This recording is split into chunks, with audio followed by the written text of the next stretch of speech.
নমস্কাৰ স্বাগতম জনাইছোঁ আপোনালোকে চাবলৈ আৰম্ভ কৰিছে বেকি এক্সপ্ৰেছ আৰু এই মুহূৰ্তত আপোনালোকৰ বাবে লৈ আহিছোঁ এটা অত্যন্ত ভাল লগা খবৰ আৰু এই ভাল লগা খবৰটো এই মুহূৰ্তত আপোনালোকক জনাবলৈ পাই আমিও নথৈ আনন্দিত হৈছোঁ কিয়নো সদ্য ঘোষিত যে স্নাতকৰ অৰ্থাৎ বিএৰ যি চূড়ান্ত পৰীক্ষা আৰু এই চূড়ান্ত পৰীক্ষাত নৱজ্যোতি মহাবিদ্যালয়ৰ পৰা ৰাজনীতি বিজ্ঞান বিভাগত গুৱাহাটী বিশ্ববিদ্যালয়ৰ ভিতৰত ফাৰ্ষ্ট ক্লাছ ফাৰ্ষ্ট হ'বলৈ সক্ষম হৈছে এগৰাকী শিক্ষাৰ্থী আৰু সেইগৰাকী শিক্ষাৰ্থী আদিতপুৰ গাঁৱৰ চাওৰাচৰা উচ্চতৰ মাধ্যমিক বিদ্যালয়ৰ অৱসৰপ্ৰাপ্ত বিজ্ঞান শিক্ষক হাৰেছ আলী খান আৰু নুৰজাহান খাতুনৰ কন্যা লুৎফা খানম আৰু লুৎফা খানমৰ সফলতাত এতিয়া গৌৰৱান্বিত নৱজ্যোতি মহাবিদ্যালয় কৰ্তৃপক্ষ আৰু পিতৃ মাতৃৰ লগতে এই অঞ্চলবাসী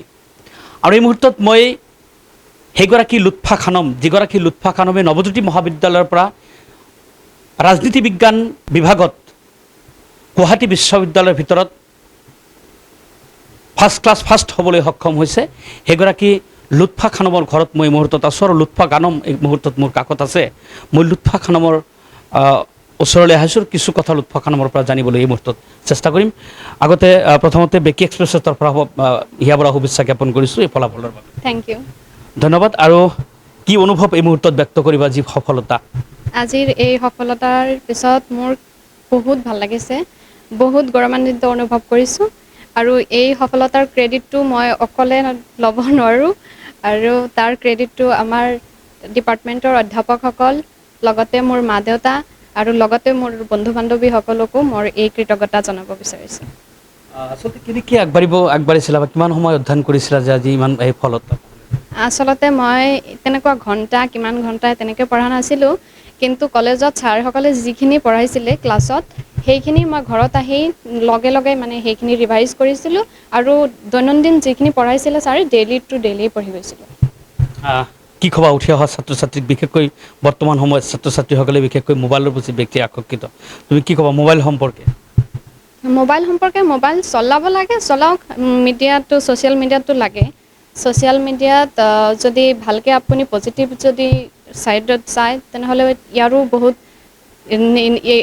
ইতিবাচক যিটো আছে সেইটো ইতিবাচক যিটো ফলাফল এইটো ল'ব পাৰোঁ কিন্তু ময়ো চলাইছিলোঁ ছ'চিয়েল মিডিয়া মোৰো আছিল আৰু মই তেনেকৈ মোবাইল আছিল তথাপিও মই তেনেকৈ পঢ়ি উঠি অহা ছাত্ৰ ছাত্ৰীক মই এই ক'ম যে সেইসকলে ভালকৈ অধ্যয়ন কৰক ভালকৈ পঢ়ক ভালকৈ পঢ়িলে হৈ যাব আৰু কি সপোন আছে সন্মুখত মোৰ মাষ্টাৰ্ছ কৰাৰ এতিয়া সপোন আছে আৰু এইটো ছাবজেক্টতে মোৰ ৰিচাৰ্চ কৰাৰ সপোন আছে এডমিশ্যন ক'ত ল'ব এডমিশ্যন এতিয়ালৈকে হোৱা নাই ভাবোঁ এণ্ট্ৰেঞ্চ হৈছে গুৱাহাটী ইউনিভাৰ্চিটিত দিছিলোঁ আৰু ডিব্ৰুগড় ইউনিভাৰ্চিটিতো দিছিলোঁ ৰিচাৰ্চ কৰাৰ সপোন আছে সেয়া ঠিকে আছে বাৰু তাৰপিছত আৰু বিশেষ কিবা কি হ'ব ৰিচাৰ্চ কৰি পিছত কলেজত পঢ়াবৰ UPSCও আছে চিভিল ছাৰ্ভিচৰ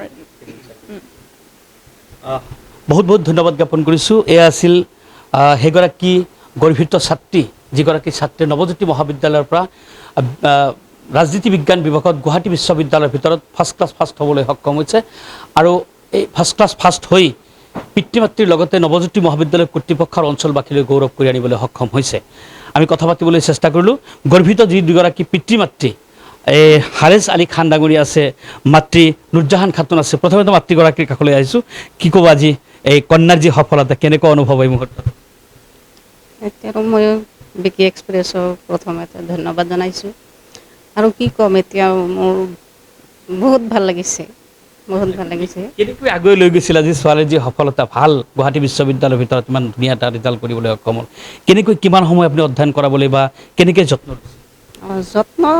তেনেকুৱা নহয় অকল পঢ়ি থকা সেইখিনি পঢ়াৰ কথাকে কোৱা হৈছে আৰু বিশেষভাৱে যত্ন লোৱা হৈছে একেবাৰে নোহোৱা নহয় লোৱা হৈছে এতিয়াও পঢ়াৰ কথাটো বেছি গুৰুত্ব দিয়া হৈছে ধন্যবাদ এগৰাকী নুৰজাহান খাতুন গৰ্বিত মাতৃ তেখেতৰ কন্যা পিতৃ হাৰেছ আলী খান আছে, এগৰাকী অৱসৰপ্ৰাপ্ত বিজ্ঞান শিক্ষক, চাউৰাচৰ উচ্চতৰ মাধ্যমিক বিদ্যালয়।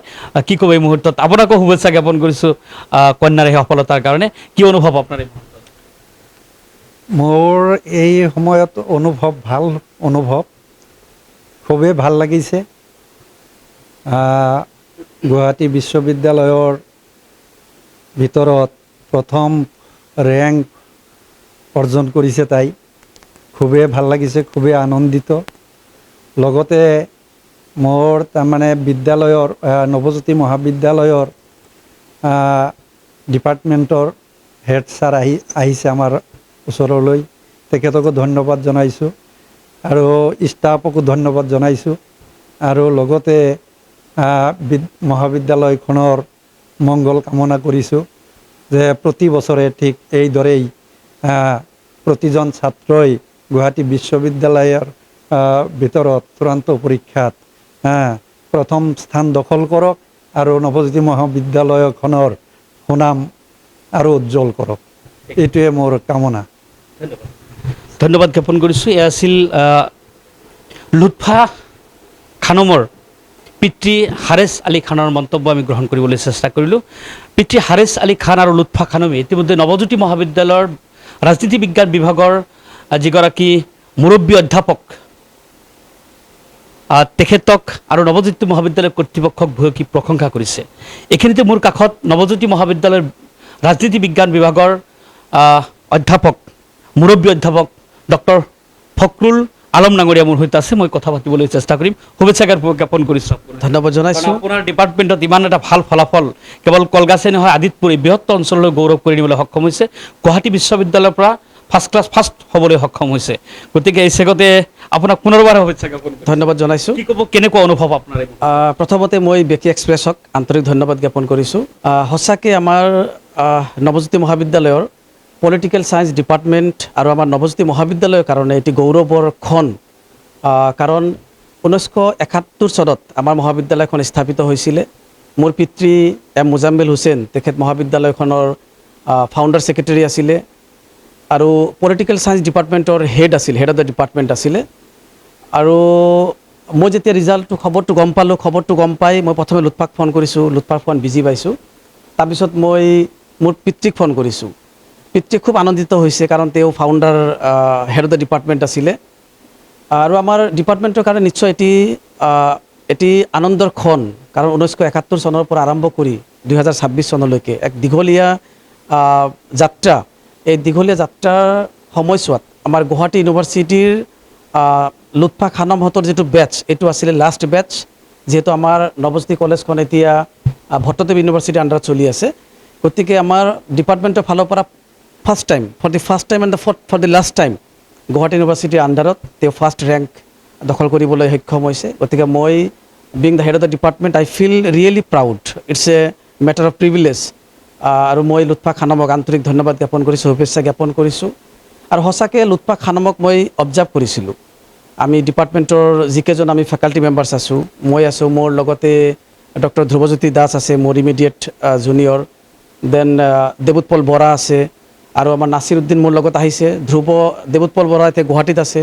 ধ্ৰুৱজ্যোতি দাস তেওঁ হাউলিত আছে, আহিব পৰা নাই।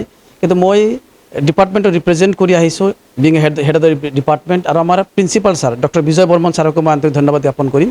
তেখেতেও মোক কৈছে যে আপুনি পাৰিলে আপুনি যাওক, শুভেচ্ছা জ্ঞাপন কৰক। গতিকে আমি ডিপাৰ্টমেণ্টৰ প্ৰত্যেকজন ফেকাল্টি মেম্বাৰ্ছে আমি আন্তৰিকভাৱে লুৎফা খানমক ধন্যবাদ জ্ঞাপন কৰিছোঁ। আৰু লুৎফা খানমক আমি অবজাৰ্ভ কৰিছিলোঁ, শ্বি ৱাজ ভেৰি চিনচিয়াৰ আৰু হাৰ্ড ৱৰ্কিং আছিলে, খুব হাৰ্ড ৱৰ্কিং কৰিছিলে। আৰু ক্লাছৰুমত আমি দেখিছোঁ কেতিয়াও ক্লাছ মিছ কৰা নাছিলে। তাই সদায় মানে পাঞ্চুৱেল আছিলে, ৰেগুলাৰিটি মেইনটেইন কৰিছিলে, ক্লাছ কৰিছিলে। হঠাৎ কেতিয়াবা যদি এদিন দুদিন কিবা কাৰণত যাব পৰা নাছিলে, লগে লগে নোটছ লৈছিলে বা আমাৰ ওচৰত আহিছিলে ডিপাৰ্টমেণ্টত। আৰু আটাইতকৈ ডাঙৰ কথা যে ডিপাৰ্টমেণ্টৰ লগত তাই এটা ভাল কমিউনিকেশ্যন ৰাখিছিলে। মানে ডিপাৰ্টমেণ্টৰ প্ৰত্যেকজন ফেকাল্টি মেম্বাৰ্ছৰ লগত কমিউনিকেট কৰিছিলে, কিবা অসুবিধা হ'লে জানিবলৈ চেষ্টা কৰিছিলে। আৰু মই আজি লুৎফা খানমে আমাৰ ডিপাৰ্টমেণ্টত গৈছিলে, মই আছিলোঁ আজি ডিপাৰ্টমেণ্টৰ আমাৰ শ্বিফ্ট হৈ আছে। পুৰণিৰ যিটো ডিপাৰ্টমেণ্ট সেইটো আমি চেঞ্জ কৰি নতুন ৰুচা বিল্ডিঙত গৈ আছোঁ। তেতিয়া লুৎফাক মই দেখাইছোঁ, তুমি চোৱা কেনেকুৱা। তাৰপিছত লুৎফাই মানে আমাৰ ডিপাৰ্টমেণ্টৰ পৰা যে ফাৰ্ষ্ট ৰেংক হৈছে, কাৰণ আমাৰ ডিপাৰ্টমেণ্টৰ হাইষ্ট মাৰ্ক পাইছে সেইটো এটা ৰিকমেণ্ডেশ্যন লাগে, মই দি দিছোঁ ৰিকমেণ্ডেশ্যন। আৰু আজি ৰাতিয়ে সন্ধিয়াই গম পাই গ'লোঁ যে তাই খালি আমাৰ ডিপাৰ্টমেণ্টৰ নহয়, গুৱাহাটী ইউনিভাৰ্চিটি অৰ্থাৎ গুৱাহাটী ইউনিভাৰ্চিটিৰ আণ্ডাৰত এৰাউণ্ড 150 কলেজেছ আছে। এৰাউণ্ড 150 কলেজেছৰ ভিতৰত তাই ফাৰ্ষ্ট ৰেংক পাইছে। তাইৰ যিটো CGPA 9.40 আৰু ছেকেণ্ড ৰেংকত অসমৰ বাকী ছেকেণ্ড, থাৰ্ড, ফ'ৰ্থ, ফিফ্থ ৰেংকলৈকে আছে, বিভিন্ন কলেজবিলাকক আছে। আমি আপোনালোকক দিম, আপোনালোকে নিশ্চয় চাব পাৰিব। আৰু তাইৰ যিটো 6th ছেমিষ্টাৰ যিটো ৰিজাল্ট মই চাইছোঁ আজি ডিপাৰ্টমেণ্টত যাওঁতে, তাইৰ মাৰ্কশ্বিট মই চাইছোঁ। 6th ছেমিষ্টাৰত আমাৰ 4খন পেপাৰ আছে, 4খন পেপাৰতে তাই আউটষ্টেণ্ডিং যিটো ৰিমাৰ্ক সেইটো পাইছে। That means outstanding remarks means 10 on 10, total 10 number থাকে, 10ৰ ভিতৰত তাই 10 পাইছে, তাৰমানে 100 on 100, 100ৰ ভিতৰত 100 পাইছে তাই। আৰু প্ৰিভিয়াছ আগৰ যিবিলাক ছেমিষ্টাৰ আছে তাতেও তাই আউটষ্টেণ্ডিং পাইছে, কেতিয়াবা ক'ৰবাত A+ পাইছে, ক'ৰবাত A পাইছে। কিন্তু অভাৰঅল মানে ছি হেজ ডান মানে ট্ৰেমেণ্ডাছ কাম কৰিছে তেওঁৰ ফালৰ পৰা। আৰু মই ভাবোঁ যে তেওঁৰ যিটো ৰিজাল্ট, এই ৰিজাল্টে এটা কথা প্ৰমাণ কৰিলে যে আমাৰ নৱজ্যোতি মহাবিদ্যালয়ৰ যিটো কোৱালিটি অফ এডুকেশ্যন আৰু যিটো একাডেমিক যিটো এনভাইৰনমেণ্ট সেইটো নিশ্চয় ভাল, এইটো প্ৰমাণ কৰিলে। চাইমালটেনিয়াছলি যে আমাৰ ডিপাৰ্টমেণ্ট অফ পলিটিকেল ছায়েন্সৰো যে যিটো quality of education and department of political ছায়েন্সৰ যিটো একাডেমিক এচিভমেণ্ট, মানে সেইটো একাডেমিক যিটো এটমছফিয়াৰ সেইটো ভাল, সেই কথাটো তাই প্ৰমাণ কৰিলে। আৰু মই ভাবোঁ যে লুৎফা খানমৰ যিটো ৰিজাল্ট, এই ৰিজাল্টে আমাৰ নৱজ্যোতি মহাবিদ্যালয়ৰ অধ্যয়ন কৰি থকা ছাত্ৰ ছাত্ৰীসকলক নিশ্চয় উৎসাহিত কৰিব, তেওঁলোকেও নিশ্চয় ভাল ৰিজাল্ট কৰিব পাৰিব। আৰু তেওঁলোকেও আমি আশা কৰিম যে অনাগত দিনত তেওঁলোকে যিহেতু গুৱাহাটী ইউনিভাৰ্চিটিৰ নাই, ভট্টদেৱ ইউনিভাৰ্চিটিৰ ভিতৰত যাতে আমাৰ ডিপাৰ্টমেণ্টৰ ফালৰ পৰা 2-এজন ছাত্ৰ বা ছাত্ৰীয়ে যাতে ৰেংক ফাৰ্ষ্ট দখল কৰিবলৈ সক্ষম হয়, সেইটো মই আশা ৰাখিম। ৰাজনীতি বিজ্ঞান বিভাগত বা বিশেষকৈ নৱজ্যোতি মহাবিদ্যালয়ত গুৱাহাটী বিশ্ববিদ্যালয়ৰ ভিতৰত সম্ভৱতঃ প্ৰথম ফাৰ্ষ্ট ক্লাছ পাছ কৰে। প্ৰথম এইটো আমাৰ মই ক'লোঁ অলৰেডি যে 1971ত আমাৰ কলেজখন ইষ্টাব্লিছ হৈছিলে। 1971ৰ পৰা আৰম্ভ কৰি 2026 এক দীঘলীয়া যিটো আমাৰ জাৰ্ণি, এই জাৰ্ণিত ছি ইজ দ্য ফাৰ্ষ্ট। ইয়াৰ আগত পোৱা নাছিল? নাই, ইয়াৰ আগত পোৱা নাছিলে। She is the first student of our department who got first rank under Guwahati. আপোনাৰ ডিপাৰ্টমেণ্টত? মোৰ ডিপাৰ্টমেণ্টত দিছে। I feel really proud. আৰু ইয়াৰ আগতে 14 বছৰ আগতে, আজিৰ পৰা 14 বছৰ আগতে এডুকেশ্যন ডিপাৰ্টমেণ্টৰ এজনী ছোৱালী, আমাৰ কলেজৰ ছাত্ৰী আছিলে, মোৰো ছাত্ৰী আছিলে, হাছিনা খাতুন। তেওঁ এডুকেশ্যন ডিপাৰ্টমেণ্টত গুৱাহাটী ইউনিভাৰ্চিটিৰ আণ্ডাৰত ফাৰ্ষ্ট ৰেংক পাইছিলে। আৰু মাজতে এৰাবিক ডিপাৰ্টমেণ্টৰ পৰাও ফাৰ্ষ্ট ৰেংক পাইছিলে। আৰু আমাৰ ডিপাৰ্টমেণ্টৰ পৰা for the first time. Thank you. আৰু এই মন্তব্য আছিল নৱজ্যোতি মহাবিদ্যালয়ৰ ৰাজনীতি বিজ্ঞান বিভাগৰ মুৰব্বী অধ্যাপক ডক্টৰ ফখৰুল আলমৰ মন্তব্য আমি গ্ৰহণ কৰিবলৈ চেষ্টা কৰিলোঁ। সঁচাকৈ গৌৰৱৰ ক্ষণ। নৱজ্যোতি মহাবিদ্যালয়ৰ ৰাজনীতি বিজ্ঞান বিভাগত গুৱাহাটী বিশ্ববিদ্যালয়ৰ ভিতৰত প্ৰথম আৰু শেষৰবাৰৰ কাৰণে এই কাৰণে কৈছোঁ, গুৱাহাটী বিশ্ববিদ্যালয় নহয়, ইয়াৰ পিছত ভট্টদেৱ ইউনিভাৰ্চিটিৰ অধীনত চলিব নৱজ্যোতি মহাবিদ্যালয়। আৰু প্ৰথম আৰু শেষৰবাৰৰ কাৰণে ৰাজনীতি বিজ্ঞান বিভাগত গুৱাহাটী বিশ্ববিদ্যালয়ৰ ভিতৰত প্ৰথম স্থান পাবলৈ সক্ষম হৈছে লুৎফা খানমে। আৰু লুৎফা খানমৰ ঘৰত আহি ৰাজনীতি বিজ্ঞান বিভাগৰ মুৰব্বী অধ্যাপক আৰু এগৰাকী অধ্যাপকে আহি লুৎফা খানম আৰু তেওঁৰ পিতৃ মাতৃক শুভেচ্ছা জ্ঞাপন কৰিছে, সম্বৰ্ধনা জ্ঞাপন কৰিছে। আমি কথা পাতিবলৈ চেষ্টা কৰিলোঁ। নৱজ্যোতি মহাবিদ্যালয় সঁচাকৈ যে ফলাফলৰ ক্ষেত্ৰত যে তেওঁলোকৰ যি ধাৰাবাহিকতা সেয়া অব্যাহত ৰাখিছে, এক গৌৰৱময় অনুষ্ঠান। এই ফলাফলে সঁচাকৈ প্ৰমাণ কৰিলে। গতিকে অনাগত দিনত এই ধাৰাবাহিকতা অব্যাহত ৰাখিব বুলি ইতিমধ্যে অধ্যাপক ডাঙৰীয়াই মত পোষণ কৰিছে আৰু তেওঁ মন্তব্য কৰিছে, যাতে উঠি অহা ছাত্ৰ ছাত্ৰীসকলে লুৎফা খানমৰ দৰেই এই সফলতা লাভ কৰি মহাবিদ্যালয়ৰ লগতে এই অঞ্চললৈ যাতে গৌৰৱ কৰি আনিব পাৰে, তাৰ কাৰণে সকলোৰে আশীৰ্বাদ জনাইছে আৰু শুভেচ্ছা জ্ঞাপন কৰিছে। সকলোকে ধন্যবাদ জ্ঞাপন কৰি প্ৰতিবেদনৰ পৰা বিদায় লৈছোঁ। নমস্কাৰ।